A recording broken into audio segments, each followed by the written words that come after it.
E aí, preparado para testar seu nível? Pouquíssimos candidatos conseguem gabaritar simulados de conhecimentos gerais e atualidades, pois as bancas adoram confundir conceitos. Hoje, nosso desafio vai passar por campanhas de saúde pública, impactos geopolíticos na nossa economia, dados mais recentes do censo sobre como nos locomovemos e outros pontos quentíssimos aí que deve cair na sua prova. Anote seus acertos e olhe na tela aqui para a nossa primeira questão. Então, aqui o desafio é da setup, né? Vamos lá, vamos à leitura do enunciado. Dezembro, laranja, acende um sinal de alerta para o câncer de pele. Então, aqui, fonte, dol.com. Sobre a matéria noticiada, apenas não se pode afirmar. Então, apenas não se pode afirmar. Letra A. A principal causa da doença é a exposição excessiva e sem proteção aos raios ultravioletas provenientes tanto do Sol quanto de câmeras de bronzeamento artificial. Pessoal, o que está na letra A pode se afirmar sim, né? A principal causa do câncer de pele é a exposição excessiva aos raios ultravioletas, né? A radiação ultravioleta, os raios UV, provenientes do Sol e também de câmeras de bronzeamento artificial, né? Cujo uso para fins estéticos é proibido no Brasil. Como a questão quer, né? Como aqui o enunciado diz para marcarmos uma alternativa que não, né? Que não se pode afirmar em relação ao que está aqui no enunciado. Então, que está na letra A pode, então descartamos, né? Vamos ver a letra B. O uso diário de protetor solar com FPS, né, fator de proteção solar 30 ou superior, é indispensável com a aplicação a cada 2 ou 3 horas, especialmente após contato com água ou suor excessivo. O uso de chapéus, óculos escuros e roupas com proteção UV também ajuda a reduzir riscos. Pessoal, correto, né? O uso de protetor solar com fator de proteção solar 30 ou superior associado à reaplicação periódica e ao uso de barreiras físicas como chapéus, roupas e óculos com proteção UV integra as principais medidas preventivas. Então, descartamos a letra B. Letra C. Em um país de clima tropical, sol abundante e hábitos fortemente ligados à vida ao ar livre, cuidar da pele vai muito além da estética, é uma questão de saúde pública. Também está certo, né? É um país tropical como o Brasil, né? Em um país tropical aqui como o Brasil, com elevada incidência de radiação solar, intensa exposição ao ar livre, a prevenção do câncer de pele constitui sim uma importante questão de saúde pública. Então, descartamos a letra C, então sobrou aqui a letra D. A campanha nacional alerta para o tipo de câncer mais frequente no Brasil, responsável por cerca de 80% de todos os tumores malignos diagnosticados no país, segundo dados do Instituto Nacional de Seguro Social. Pessoal, aqui está o nosso gabarito, exatamente, né? O erro está em afirmar, né, que o câncer de pele representa cerca de 80% de todos os tumores malignos, né, e atribuir essa informação ao INSS, órgão que não produz estatísticas sobre câncer. Os dados oficiais são divulgados, na verdade, pelo INCA, Instituto Nacional de Câncer, segundo o qual o câncer de pele, não melanoma, né, corresponde a aproximadamente 30% dos casos de câncer, né, registrados no país, sendo o tipo aí mais frequente e altamente curável quando diagnosticado precocemente. Então aqui está o gabarito, pois é uma informação errada, né, pessoal? Sempre importante aí anotar essas palavrinhas aqui, né? Palavrinhas-chave aí, que dão todo o sentido aqui a alternativa que devemos marcar no gabarito. Maravilha? Parabéns a quem marcou a letra D. Vamos aqui então, né, pessoal, sempre a nossa mini aula importante para você gravar, né, e sempre ter aquele conhecimento a mais para o dia da prova. Então, o dezembro laranja, né, é a campanha de conscientização sobre o câncer de pele. A principal causa é a exposição excessiva, né, aos raios UV, tanto do sol quanto de câmeras de bronzeamento. E a prevenção envolve, né, proteção solar, roupas adequadas e evitar o sol nos horários de maior intensidade. Um detalhe muito cobrado em prova, né, é que os dados oficiais aí são do INCA, né, e não do INSS. Além disso, o câncer de pele não melanoma, né, é o tipo mais frequente no Brasil e apresenta elevada chance de cura quando identificado precocemente. Maravilha? Pontos importantes aí para você guardar e levar para o dia da prova para evitar cair em pegadinhas. Maravilha? Podemos então seguir a próxima página do nosso desafio. E então, se você aceitou esse desafio, muito prazer, eu sou o Professor Cid e este é o canal Gabaritando Gerais. Já deixe o seu like e se inscreva para garantir o seu treino diário. E para quem quer o mapa mastigado das pegadinhas e o conteúdo totalmente atualizado, o link da minha apostila de conhecimentos gerais e atualidades, com materiais totalmente exclusivos, está aqui na descrição. Acesse e saia na frente da concorrência. Agora, então, olho na tela para a nossa segunda questão.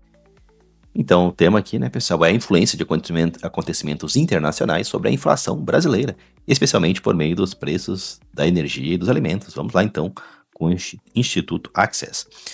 Aqui diz assim, venha comigo. A dinâmica inflacionária de um país pode ser influenciada por fatores internos e externos, incluindo eventos geopolíticos que afetam os mercados globais. Agora aqui, no caso brasileiro, variações nos preços de combustíveis e alimentos têm impacto direto sobre o índice oficial de inflação, podendo levar ao descumprimento das metas estabelecidas pelas autoridades monetárias. E agora aqui, muita atenção. Considerando esse contexto, qual evento internacional atual tem contribuído para a pressão sobre os preços e a elevação da inflação no Brasil? Então, qual evento aqui internacional atual, né, tem contribuído para a pressão sobre os preços e elevação da inflação no país? Letra A.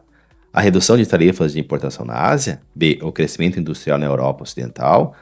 C. A guerra no Oriente Médio. D. A expansão do comércio regional na América do Sul. E aí, qual é o nosso gabarito? E aí, pessoal, aqui vamos ter como gabarito o que está na letra C. A guerra no Oriente Médio. Isso mesmo, pessoal. A guerra no Oriente Médio aumenta a instabilidade em uma das principais regiões produtoras de petróleo no mundo, né? Isso pode elevar os preços internacionais do petróleo e dos combustíveis, aumentando os custos de transporte e produção. Como consequência, né, diversos produtos ficam mais caros, pressionando a inflação brasileira. Então aí está, né? Parabéns, aqui marcou a letra C. Aqui, pessoal, a letra A, né? Incorreta, né? A redução de tarifas de importação tende a facilitar, na verdade, o comércio, né? E em muitos casos até reduzir custos, não sendo então causa da inflação aqui citada, né? Letra B, que também está equivocada, né? O crescimento industrial europeu pode influenciar a economia mundial, mas não é o fator aí internacional diretamente relacionado à recente pressão sobre preços no Brasil.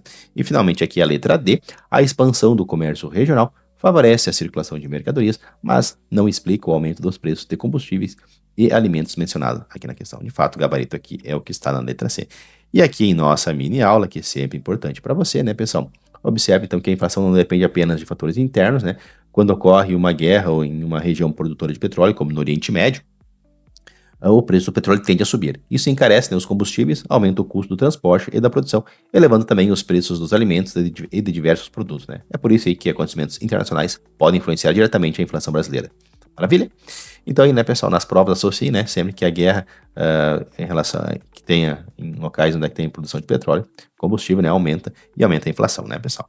Então aí está. Parabéns a quem marcou aqui, né, pessoal, a nossa letra C e garantiu sucesso aqui em nossa questão. Vamos seguir ao próximo passo. Vamos então aqui com a banca Fadenor. Vamos à leitura do enunciado. No Brasil, as migrações internas mais importantes ocorreram, sobretudo no final do século XIX, motivadas pela atração que os polos mais desenvolvidos provocavam na população de regiões estagnadas economicamente. A partir de seus conhecimentos sobre a migração interna no Brasil, marque a alternativa correta. Então aqui, né, pessoal, temos um mapa aqui com o fluxo migratório no século XIX, né, com informações importantes, e temos as alternativas aqui. E aí, qual é o nosso gabarito? Vamos verificar aqui? Bom, aqui na letra A, a combinação da seca com o desenvolvimento do Sudeste atraiu trabalhadores da região central. Tá certo? Está errado, né? O erro está na região de origem. A seca impulsionou principalmente a migração de trabalhadores do Nordeste e não da região central, né, pessoal? Em direção ao Sudeste. Então, está errada aqui a primeira afirmativa. A segunda aqui diz: a expansão do agronegócio desencadeou um intenso fluxo migratório da região Nordeste para a região Sul. Pessoal, aqui o erro está no fluxo migratório, né? A expansão do agronegócio intensificou movimentos para centro-oeste e não o intenso fluxo do Nordeste para a região Sul. Então está errado. Letra C. A região amazônica foi um destino procurado pelos nordestinos em razão do ciclo da borracha. E aí? E aí está o nosso gabarito, pessoal. Maravilha. A região amazônica recebeu um grande número de imigrantes nordestinos durante o ciclo da borracha, especialmente no final do século XIX e início do século XX, né? A elevada demanda pela extração do látex, atraiu trabalhadores, muitos deles fugindo das secas e das dificuldades econômicas do Nordeste. Então aqui, de fato, pessoal, temos o nosso gabarito aqui na letra C. Parabéns a quem marcou a letra C de campeão. Vamos ver aqui o erro das demais ainda. Então aqui na letra D, o fluxo populacional mais intenso foi das pessoas da região Sudeste, em especial aos paulistas. Aqui o erro está na direção do fluxo, né? Historicamente o movimento mais intenso ocorreu em direção ao Sudeste, especialmente para São Paulo, e não a partir dos paulistas para outras regiões. Então está equivocada aqui a letra D. E a letra E também está errada, né? O erro está no destino. A construção de Brasília estimulou a migração para centro-oeste, mas não para a região sul, né? Então, estamos aqui, letra E está errada. Nosso gabarito, de fato, é a letra C, né, pessoal? Vamos aqui, então, nosso resumo para fixação. No ciclo da borracha, então, atraiu nordestinos para a Amazônia. A seca foi um importante fator de expulsão do Nordeste, né? O Sudeste recebeu intenso fluxo migratório durante a industrialização. A construção de Brasília impulsionou a ocupação do Centro-Oeste. Ponto esse aqui, pessoal, né? Ao longo do século XIX, do século XX, o Brasil vivenciou um intenso êxodo rural, com milhões de pessoas deixando o campo em direção às cidades, impulsionadas principalmente pela industrialização e pela busca de melhores oportunidades de trabalho. Conhecimento histórico aí que você deve ter. Domínio, né, pessoal, para não cair em casca de banana no dia da prova. Maravilha. Mas o nosso gabarito aqui é letra C, podemos seguir. Aqui então vamos com o desafio da banca Legale. Então aqui diz assim: a persistência de doenças endêmicas decorre da interação entre fatores ambientais, sociais e estruturais. Com base nessa premissa, não se pode afirmar. Então aqui, né, pessoal, na verdade vamos buscar a alternativa aqui incorreta, né? E qual está incorreta? A que está na letra A, na letra B, na letra C ou na letra D? Pessoal, vamos direto aqui ao nosso gabarito. Vamos verificar aqui qual alternativa está incorreta. A nossa alternativa incorreta é a que está aqui na letra B. Regiões com maior vulnerabilidade social tendem a apresentar menor risco de ocorrência de doenças. Exatamente, né, pessoal? Aqui, por estar errada, né, é o nosso gabarito. Mas por quê? Por que está errada, né? Ela está errada, né, pessoal, em dizer que as regiões com maior vulnerabilidade social apresentariam menor risco de doenças. Na realidade, ocorre o contrário. A pobreza, o saneamento inadequado, a dificuldade de acesso aos serviços de saúde e as condições precárias de moradia aumentam a ocorrência de diversas doenças endêmicas, né? Então, está errada aqui a letra B. Aqui, pessoal, a letra A está correta, né? A deficiência de saneamento básico favorece a transmissão de diversos agentes patogênicos, né? Aumentando a incidência de doenças. Aqui a letra C também está corretíssima, né? A urbanização desordenada pode criar locais com água parada, acúmulo de lixo e outras condições que favorecem a proliferação de vetores como o Aedes aegypti, né? E aqui a letra D. A afirmação também está correta, né? A ausência de políticas públicas integradas envolvendo saneamento, educação, vigilância e assistência à saúde contribui para a manutenção das endemias. Então aqui, pessoal, está certo minha letra B. E o gabarito, né, pessoal, é a letra D, porque a letra B, porque ela está errada aqui. Vamos aqui para a dica da questão. Então, pessoal, aqui, né, endemia, alguns conceitos importantes, né, para se ter guardado, né, porque pode cair na sua prova. Endemia é a ocorrência constante de uma doença em determinada região, né. Saneamento básico reduz a transmissão de diversas doenças. Vulnerabilidade social aumenta o risco de adoecimento e políticas públicas integradas, né, pessoal, integradas aqui, são essenciais para controlar endemias. Pessoal, então aqui os conceitos importantes, né? Endemia é a presença habitual de uma doença em uma região, epidemia é o aumento inesperado de casos em determinada área, e pandemia ocorre quando a doença se espalha por vários países do continente, né, pessoal? Conceitos importantes aí para você ter na ponta da liga no dia da prova, porque pode ser sim, né, questão de prova para você. Maravilha? Então aí, parabéns, aqui marcou a letra B, pois ela está errada. Aqui, então, estamos indo para a nossa última questão aqui. Quero deixar um agradecimento especial a você que fortalece aqui a nossa comunidade com o like e a inscrição, e principalmente a quem já adquiriu a apostila de conhecimentos gerais para blindar aqui a aprovação. Então, pessoal, vamos aqui para a nossa última questão desse simulado. Então, aqui a Legale apresenta assim o seu desafio. Para compreender como a população se movimenta diariamente, o censo de 2022 registrou os meios de locomoção das pessoas. Entre as opções pesquisadas, qual é o meio de transporte mais utilizado pelos brasileiros para chegar ao local de trabalho? Então, pessoal, qual o meio de transporte, né, mais utilizado pelos brasileiros para chegar ao local de trabalho? E aí temos como ônibus, bicicleta, automóvel ou trem, metrô, o meio de transporte mais utilizado pelos brasileiros para chegar ao local de trabalho. E aí, letra A, B, C ou D? Pessoal, o nosso gabarito que temos aqui é o que está na letra C, automóvel. Diz aí se você conseguiu acertar essa aqui, pessoal. Então, atenção, né? Segundo o Censo Demográfico de 2022, o automóvel foi o meio de transporte mais utilizado pelos brasileiros para chegar ao local de trabalho. O resultado aí demonstra a predominância do transporte individual no país, né? Embora aí existam diferenças entre regiões e municípios, aqui, né, pessoal, o automóvel aí seja né, pessoal, o meio de transporte mais utilizado pelos brasileiros para chegar ao local de trabalho. Maravilha, pessoal? Então, as demais aqui estão equivocadas, né? Estão erradas aí de acordo com o censo. Então, aqui, né, pessoal, é bom, importante aqui trazer para vocês, né? O censo de 2022 mostrou, então, que o automóvel é o principal meio de transporte utilizado pelos brasileiros para chegar ao trabalho.